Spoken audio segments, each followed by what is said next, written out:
एक बार की बात है। सुषमा अपने पूरे परिवार के साथ खुशी खुशी मोहन नगर में रहती थी। उसकी दो बहुएं थी, पल्लवी और शिवानी। एक दिन दोनों बहुएं रसोई में काम कर रही होती है कि तभी उनकी सास सुषमा उन्हें बुलाती है। अरे बहू, जरा इधर तो आना। शिवानी, जरा जाकर देखना सासू माँ क्या कह रही हैं। दीदी आप ही देख लो ना जाकर, आपको भी तो सुनाई दे रहा है। अरे मैं आटा गूंद रही हूँ ना, तुम चली जाओ। हाँ तो मैं भी तो सब्जी काट रही हूँ ना दीदी। अरे बहू, जल्दी आओ। ओह, ये तो जाएगी नहीं। मैं ही जाकर देखती हूँ कि क्या करना है। पल्लवी सुषमा के कमरे में जाती है। जी मम्मी जी, क्या हुआ? शाम को घर पर कुछ मेहमान आने वाले हैं, तो तुम अच्छा सा खाना बना लेना बहू। ठीक है मम्मी जी, आप बता दीजिए क्या क्या बनाना है और कितने लोग आ रहे हैं। सुनील की मौसी जी और उनका पूरा परिवार आ रहा है। कुल मिलाकर 3 लोग और हमें मिलाकर हुए 9 लोग। तो अभी से ही तैयारी करना शुरू कर दो। और हाँ, घर की सफाई भी कर देना, हाँ, अच्छे से। जी मम्मी जी, सब काम हो जाएगा, अब चिंता मत कीजिए। पल्लवी शिवानी को घर में मेहमान आने वाले हैं इसके बारे में बताती है। क्या 9 लोगों का खाना बनाना होगा, घर की सफाई करनी है? बाप रे, सासू माँ ने तो हमें घर की नौकरानी ही समझ कर रखा है। ऐसा नहीं बोलते शिवानी, हम इस घर की बहू हैं और घर के काम करना हमारा फर्ज है। दीदी तो है ही सासू माँ की चमची, जब देखो सासू माँ सासू माँ। मैं तो इतना सारा काम नहीं करने वाली। शिवानी कपड़े लेकर गमला साफ कर रही होती है और चक्कर आने का नाटक करने लगती है। मेरा सर चकरा रहा है। तभी वहां पल्लवी और सासू माँ जाते हैं। अरे बहू, क्या हो गया तुम्हें? मम्मी जी, बहुत तेज सर में दर्द हो रहा है। तुम एक काम करो शिवानी, आराम कर लो। नहीं नहीं दीदी, घर में मेहमान आने वाले हैं, मुझे आपकी मदद करनी चाहिए। अरे कोई बात नहीं शिवानी, तुम आराम कर लो, मैं सब काम कर लूंगी। ठीक है दीदी, अगर आप इतना कह रही हैं तो आराम कर लेती हूँ। शिवानी आराम से अपने कमरे में मैगजीन पढ़ रही होती है।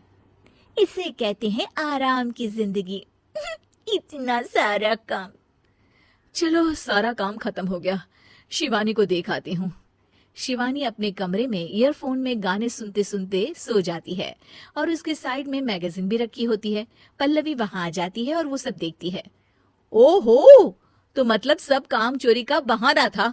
अभी बताती हूँ इसको। घर का सारा काम मुझे करना पड़ा और ये महारानी यहाँ मैगजीन पढ़ रही है, गाने सुन रही है। पल्लवी रसोई से एक प्लेट और चम्मच लेकर आती है और शिवानी को थाली बजाकर उठाने लगती है। शिवानी अचानक से उठती है। उठ गई महारानी, गाने भी सुन लिए, मैगजीन भी पढ़ ली। तुम तो बहुत बड़ी झूठी निकली शिवानी। तुमने सर दर्द का बहाना बनाया ताकि काम करने से बच सको। हाँ बनाया बहाना, तो क्या करती, इतने सारे काम करती। मुझे कोई शौक नहीं है चापलूसी का। क्या चापलूसी? तुम्हें लगता है कि मैं सारे काम चापलूसी के लिए कर रही हूँ? नहीं तो क्या। तभी वहाँ सासू माँ आ जाती हैं। अरे बहू, वो लोग बस आने ही वाले हैं, तुम तैयारियां कर लो। जी सासू माँ, तुझे तो मैं बाद में देखती हूँ। सब खाना खाने बैठते हैं और खाना शुरू करते हैं। तभी सुनील की मौसी बोलती है। वाह भाई वाह, खाना तो बहुत ही अच्छा बना है सुषमा जी, एक एक चीज में क्या स्वाद है। ये सुनकर शिवानी मुंह बना लेती है। उसे अपनी जेठानी की इतनी तारीफ रास नहीं आती। आपकी बहुएं तो बहुत ही अच्छा खाना बनाती हैं। हाँ, बनाती तो दोनों ही अच्छा है, पर आज ना ये सारा खाना बड़ी बहू ने बनाया है। छोटी बहू की तबीयत ठीक नहीं थी, सो इसलिए।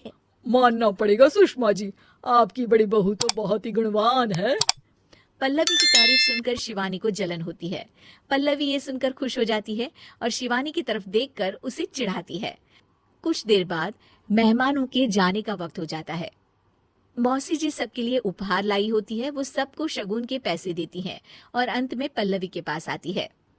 तुम्हारे लिए शगुन का लिफाफा तो है ही, पर बहू तुम्हें एक और उपहार भी मिलेगा, इतना अच्छा खाना बनाने के लिए। मौसी अपने सोने के कंगन निकालकर पल्लवी को पहना देती है। ये लो, ये मेरे मनपसंद कंगन है, अब से ये तुम्हारे हुए। धन्यवाद मौसी जी।